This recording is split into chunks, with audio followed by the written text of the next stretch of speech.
Hey folks, have you ever wondered how software leaders pushing the boundaries in today's environment are adopting emerging trends? At QCon San Francisco, November 18 to 22nd, you'll step inside the minds of engineers who will share how they implement innovations in real-world scenarios. Explore tracks like architectures you've always wondered about, engineering productivity, and generative AI in production and advancements, and learn from senior practicing software developers on how they're adopting emerging trends. Find out more about the conference at QConSF.com. We hope to see you there. Good day, folks. This is Shane Hastie for the InfoQ Engineering Culture Podcast. Today, I'm sitting down with Adam Kentosh. Adam is a field CTO at Digital AI, and Adam, a good starting point is, who is Adam? Thanks for having me, Shane. Really appreciate the opportunity to be here. And just in regards to who I am, so I'm a technologist at heart. I've spent over 20 some odd years, or close to 20 some odd years in technology, really cut my teeth on Hadoop, large scale Hadoop clusters, managing those with automation and purpose built for custom search algorithms. From there, went into the consulting business and had an opportunity to work with some Fortune 20 companies around the area, especially as they were transitioning from things like, VM-based architectures into cloud containerization, Kubernetes, et cetera. From there, I went into HashiCorp. I was able to join HashiCorp very early on and got to experience just the really exciting growth that happened at that organization. And now I'm at Digital AI as a field CTO, and I'm helping to bridge the gap between the field teams and the product and marketing teams, making sure that I'm taking back anything that I've learned in the field to the product teams for potential enhancements or improvements, and then also back to the marketing team as we're thinking about how we can have messaging that resonates with our customers. We're talking about shift left and DevSecOps and so forth. Isn't this an old, tired topic that's dealt with already? It does feel that way. We've been talking about this, I think, for quite a while. Even back in 2009, when I was still fairly young, I was doing work and we had conversations around Agile and, what does DevOps mean to us? And at a point in time in my career, DevOps was essentially me sitting next to a developer as an operations person. Certainly not probably what we would think DevOps is, but, just the fact that they moved us into the same room, they thought, yes, we've done it. So I think we have seen obviously good evolution here. Just one interesting thing that I find fascinating though is I was reading the State of DevOps report in 2023, and they mentioned that 80% of companies are still in mid-transformation. And I just find that really interesting. I think we started talking about this 2009, 2010 timeframe, and a lot of companies really kicked off those initiatives between probably 2010 and 2012. So, we're now 10 to 12 years in on DevOps transformation, and we're still, talking about it. So I think that just begs the question, why? Why are we still talking about it? And, for me, that's a very complex, I'd say, question and complex problem. I think we've seen DevOps transformation happen at the team level, but I think that sort of enterprise-wide transformation is still very elusive to a lot of customers. And I'd probably pin the reason on, technology changes and disruption. If we think about what's happened over the last 10 to 12 years, not only did DevOps come around, but we also had really the just maturity of cloud. And then we've also had mobile devices become the number one way for customers to interact with applications these days.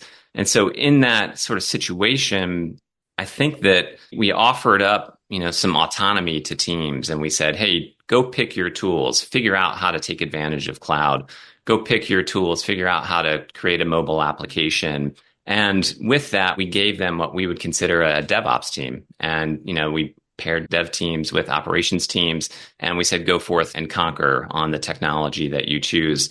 And I think that was great for a time. It really did help people pivot. It helped people accelerate and have kind of speed to market and get better velocity. However, as you think about trying to scale that across the organization, well, now you're very challenged. It works for maybe 5 to 10, 20 teams. But when you start talking about hundreds of teams, we have to figure out where we standardize, right? Do we standardize at the tooling level? Are there processes that we can standardize around? Is there team makeup or structure that we can standardize around? So I think we've just had a compounding problem that was, getting worse simply by, I'd say, the introduction of new technologies over time. How much standardization is enough? As a developer who was given this freedom, now you're taking it away. How do I come to terms with that? I see two options, and I've seen this in practice at a lot of organizations and done it personally at a few. But number one, you don't, and you build a interface layer on top of that. And you've got something that basically integrates with all of these different technologies. Because really, when we start thinking about standardization, it's not so much that we necessarily care about what tool they're using. It's that we care about the metrics that we can view of that. How are my teams performing? Are they delivering at the rate that we would anticipate? Are they having more or less bugs than other teams? So I think the thing that really matters for me is sort of the metrics that can be driven out of that platform. And then being able to level teams up. If we have a bit of an underperforming team, how do we take them from a 2 to maybe a 5, for instance? And I think Dora has done a great job of setting a framework and a context for us to have a level up type methodology. And so we've got 4 or 5 metrics. We can take a look at how that performance is across all our organization, and then we can focus in on specific areas. So I think the first approach is you don't bother with standardization and you just care about the metrics and you figure out a way to gather those metrics and then help your teams perform better.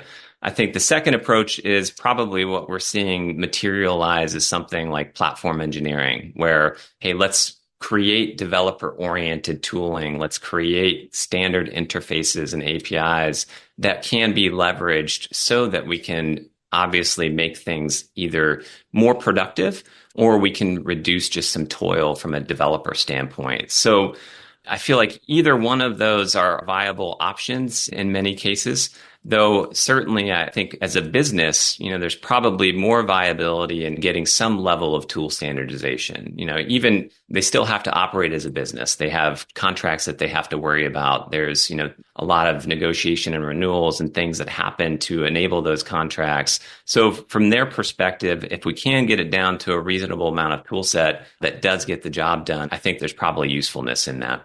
So finding that quite difficult balance. The other thing that certainly you and I mentioned in our conversation earlier, but also I've seen a lot is as we have done the shift left, we're seeing more and more cognitive load on developers today. Definitely. It's very interesting. There's been a couple reports that have come out. GitLab has published a report just around global DevSecOps. GitHub has done a lot around developer experience and what that means today. And in both cases, the numbers were somewhere between 25% to 32% of developers' time is spent actually writing code. And time is spent elsewhere now in terms of maybe improving existing code or doing administrative tasks or meetings or testing or securing your application. So I think as we think about shift left, what we're really doing is we're putting a lot of strain and stress on a developer community. And we're asking them not only to write code, but understand how to test that code and then understand how to secure that code and then understand how to now go release it and also maintain the operations of that code over time. So for me, it puts a lot of pressure on the development teams. And I think that's why developer experience is becoming so important these days. I've heard a ton of just conversations around developer experience. We work with customers that now have titles for the VP of developer experience, and their initiatives is to go make sure that, their developer community is productive, that they have good impact, and that they're satisfied. So I think a lot of the reason that we're seeing developer experience sort of come around today is simply because we are putting a lot of strain and stress and pressure on the team as we continue to progress through these sort of shift left motions. How do we reduce that but still get the benefit? That is a very good question. I'd say ways that I've seen it be reduced, and probably the most effective means of reducing it is truly having more of a product centric approach. So we've seen two things I'd say happen over the last few years. Number one, we ask the developer to do everything, and that obviously breeds challenges. Number two, we continue to have isolated silos for testing and for security. And that again causes challenges. Maybe we see a reduction in velocity because now I have a handoff between development to testing, and then there's a handoff between testing and security. So depending on which way you go, you're having issues no matter what. And I truly feel that we probably need more of a product-oriented approach, meaning that the product teams have to have these capabilities on the team themselves. We still need testing, we still need security, we still need development, but I don't think one person needs to do all of those things. And if we can get them closer, working together, more collaborative, I think we're going to be in a much better situation. And if you look at some of those surveys that I mentioned, it was really interesting because a lot of what the developers were asking for was better collaboration. And I think this would breed not only better collaboration, but probably a more productive product team. But haven't we known that collaborative cross-functional teams are the way to do things since 2001, at least? We have definitely known that. I would totally agree with you there. I still feel the challenge is the organizational structure is matching the team structure, right? And so we're seeing, a dedicated testing organization, or we're seeing a dedicated security organization.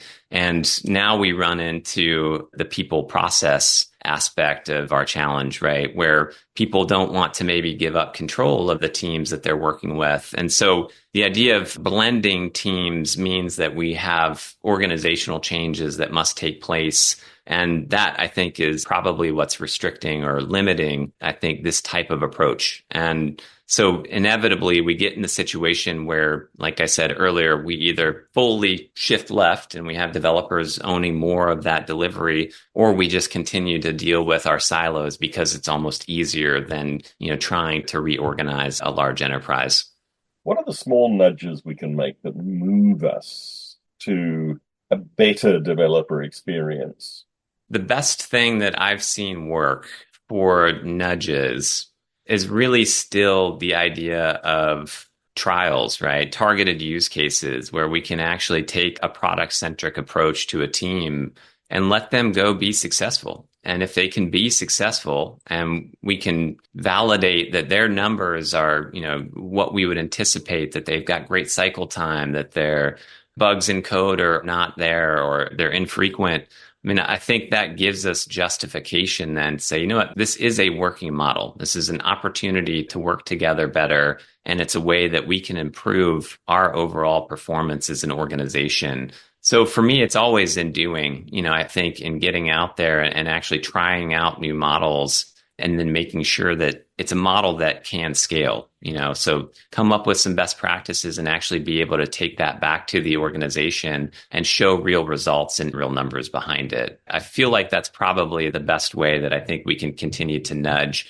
Otherwise, you're in a position where you're trying to nudge at an executive level, and that can be maybe far more challenging. We've known this. As an industry, we've figured this out. We've seen organizations that have done this well, and yet 80% are still mid-transformation. We're still facing a lot of the same problems that all of our methodology changes and everything that we've tried to do over the last couple of decades. Why don't we learn? Well, first off, I'm racking my brain to say, have I seen an organization that's done it well? And I suppose that the flagship examples are maybe, your FANG or MANG companies, I guess now. But to me, they're operating at a different level. And they also seem to be producing a lot of this content, around some of the more progressive types of development approaches. So if I think about that, and I'm getting off topic a little bit, but we'll get back around to it. But I think about that, they're pushing and asking for continuous delivery. Let's just be able to deliver on a continuous basis, small incremental chunks. And I think for the vast majority of organizations that I work with in terms of financial services, insurance companies, even some level of gaming, definitely airline, I mean, those companies don't necessarily care about delivery frequency. They're purposefully pumping the brakes on delivery because they want to make sure that they're compliant. They want to make sure that they're secure, and they want to make sure that they're not introducing a poor customer experience with the next release that's going out the door. So in reality, I'd say there are companies, I suppose, that do it well, but there are other companies that just maybe don't need to do some of this. And so being pragmatic about what is useful and what will resonate with your organization, and truly at the end of the day, what outcomes you care about. If you care about new features and keeping pace, then certainly maybe continuous delivery makes sense for you. But if you care about stability, well, maybe it doesn't. Maybe there's a better way. And I'm not advocating that people, go back to a completely waterfall style of delivery and that we take 6 months to, get a release out the door. That's certainly not, I think that the case here. But I think technology has enabled us to take a more, let's call it, reasonable approach to delivery, and then also still be able to get, better quality, more secure applications that can go out the door. So I know that was sort of a little bit of a segue or a long way away from what your question was, but just something I was thinking about as you mentioned that. Now, back to what you were asking, why don't we learn? I think that the challenge is from a developer standpoint, and you'll see this too, if you talk to any developer, one of the things that they really enjoy is just the opportunity to learn new things. And so when you go to a developer and you say, hey, we want you to take on testing. Well, okay, hey, that's interesting. I'll go learn that new thing for a little while. Or we want you to take on release pipelines. Interesting. I'll go take on that new thing for a little while.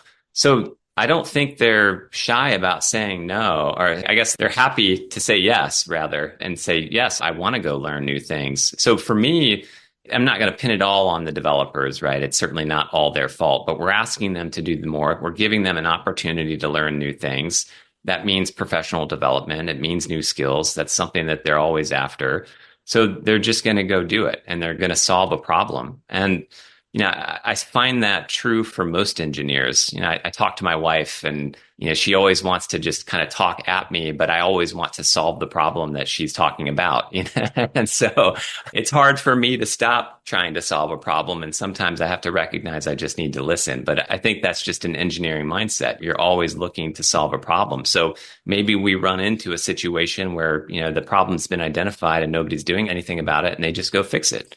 So why don't we learn? I think that's probably the biggest reason from an individual standpoint. From an organizational standpoint, to me, this could be controversial, but I just feel that maybe organizational structure has not evolved the way that we need it to evolve to support IT. And I know IT is supposed to support the business, and we're supposed to ultimately support, the outcomes for our customers. And I definitely recognize that. But internally to the CIO on down, who owns testing, security, and other things, maybe there has to be an evolution there that helps support better collaboration and maybe a more product-oriented or product-focused approach. One of the things that struck me when you were talking about the contrast is those companies that are held up as doing this well, they have a product mindset, and they were built from the ground up with the product mindset. So are we asking our quote unquote traditional organizations, these banks, insurance companies, airlines, and so forth, to fundamentally shift their business model?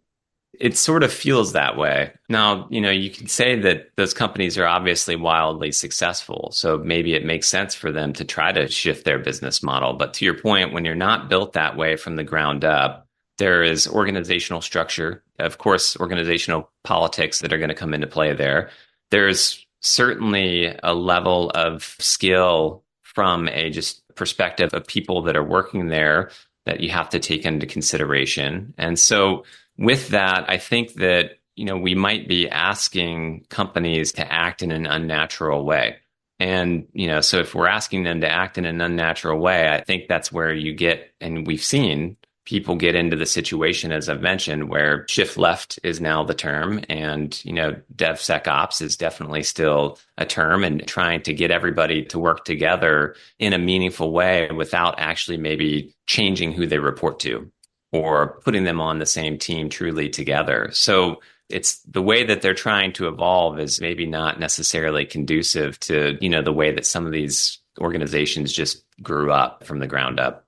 Adam, there's a lot we've delved into here. What have I not asked you that you would like to get on the table? I'd probably say, what is the role of something like platform engineering or DevSecOps, and how important, is velocity truly to companies and organizations? And I think velocity has ruled for the last, 10, 15 years. Everything was about getting code out the door faster. And in reality, I think taking a deliberate approach to software development is probably more meaningful. And let's focus not so much on velocity, but let's continue to focus on the outcomes that we want to deliver for our customers. And again, that kind of goes back to, what is my end goal? Is it a stable customer environment, or is it a stable application environment for my customers to operate into? And if so, well, then let's just be maybe thoughtful about how we deliver software. And then from a platform engineering standpoint, I think there's value in the idea of platform engineering, but I actually think there's probably almost more value. I shouldn't say more. There's equal value in the idea of something like a software engineering intelligence platform. And Gartner coined this term back in March, and it's kind of interesting as we start to think about it. But if you look at software development, you've got to plan what you're going to build. You've got to code it. You've got to test and secure it. You've got to operate that. And historically, we've purchased solutions inside of each one of those areas. And we have engineering processes inside of each one of those areas that have to happen. And that all generates data into its own database. And that's great for business intelligence. It gets us some information, from an agility standpoint or an agile standpoint. We can look at things like cycle time and figure out how our teams are doing. However, when I want to ask real questions as a business leader, when I want to understand how teams are performing across the organization, when I want to understand what changes are coming down the line that are really risky, or when I want to understand what teams have the biggest impact to cycle time across the organization holistically, I can't answer those questions with that type of approach. So for me, I think the next evolution that we really need to see, and it's going to set up AI initiatives inside of an organization, which is why this is also important, is the idea of unifying all of that data into a meaningful data lake and then putting engineering processes in place so that we can link the data together. And what I mean by that is, if I'm doing a release and I'm not opening up a ServiceNow ticket or some type of tracking for that, well, now I can't tie an incident back to a specific release. But if I could, that would be very helpful. And if I can tie a release back to specific stories or features that are actually getting into that release, well, that's also very helpful. I still talk to customers every day that spend hours on change advisory board reviews, and they spend hours on, kind of tier one resolution calls that they have to jump on, and they've got 80 developers on there. So, if it's a situation where we can reduce some of that, that breeds value, to an organization, certainly. So I think the important thing is being able to measure where we're at today and being able to unify that data to answer meaningful questions about my organization. Then that sets us up for truly applying artificial intelligence or machine learning on top of that data set to help make recommendations. And that's really where I think people want to get to over the next 2 years as we talk about AI and ML. A lot of good stuff here. If people want to continue the conversation, where do they find you? So you can find me on LinkedIn. You can definitely reach out to me as well. Happy to have a conversation and talk anytime. I love chatting about this stuff. I'm also very happy to be disagreed with. So if you disagree with what I'm saying, I'd love to hear a counter perspective. I'm fortunate I get to talk to, probably 50 to 100 customers every year, if not more. And a lot of those are in that large enterprise space. So, hearing other perspectives outside of that is extremely valuable for me, and helps me understand what are other companies doing? How are they doing it well? And so, yeah, LinkedIn is definitely the place to go. Adam, thanks so much. It's been a real pleasure to talk with you today. Thanks, Shane. Appreciate the time today.